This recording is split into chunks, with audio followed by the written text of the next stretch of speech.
Welcome to Project Nurple, the car build that runs with scissors. So today we're going to take a look at an integral part of any rat rod project, and that is, of course, rust. Now the engineer in me has kicked in, and I actually don't want to rust up the whole car, so what we're going to do is we're just going to grind the paint off the bonnet, add a bit of salt, leave it at gas modified for a couple of days and let Mother Nature do the rest. It's promised me, at least, if you do decide to do this at home, please wear proper gloves.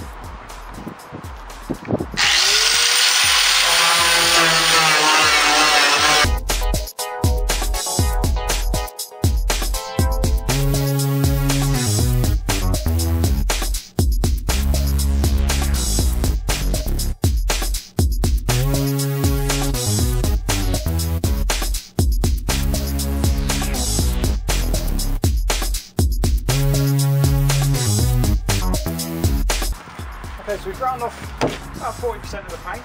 We've been left with this very interesting little zigzag pattern, which I think I'm going to leave for the time being. I can always grind a bit more off later.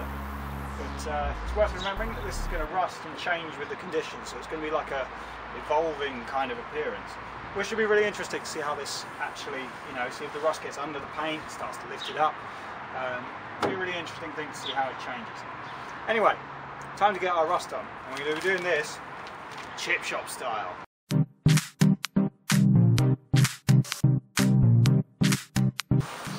I wish this was smell-o-vision, because it smells like I'm turning my car into a bag of walkers right about now.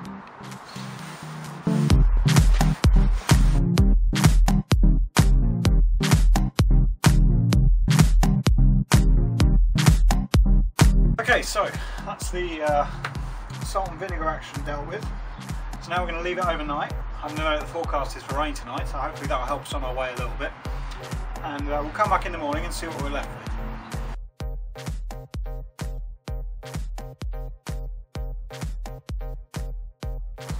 Okay, so we've left the bonnet a couple of days to let the rust get started, and as you can see it's already starting to change colour thanks to the lovely British weather. But I don't think it's letting people know that we have enough power.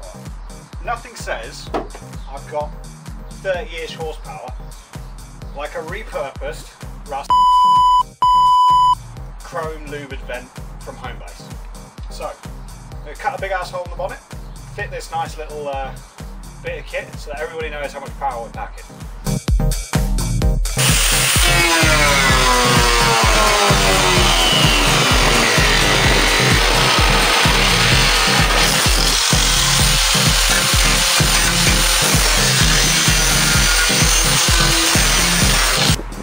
To attach the vent, I decided to use double-sided tape for the initial stick down, followed by drilling a few holes and then attaching it properly firmly in each corner with some twin threaded screws.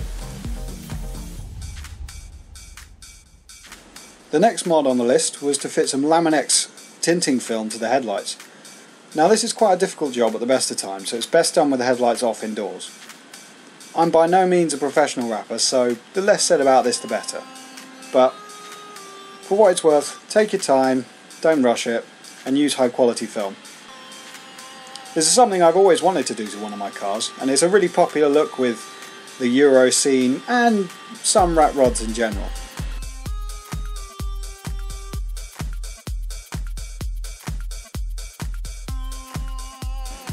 With the headlights done, it's now time to put them back on the car, reassemble the front end, and see what we're left with.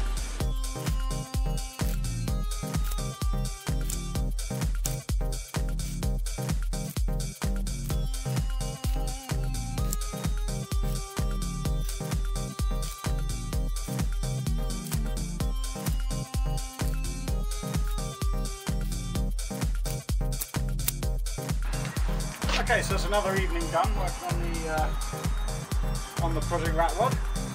We've got a bit of rust on our bonnet now. We've got our mad Homebase special louvers, these little 70mm driving lights, and our Laminex headlights. So all in, it's starting to get a bit more ratty up front with a bit of a continental Europe theme going as well. Stay tuned for next time when we're going to get serious with our stance.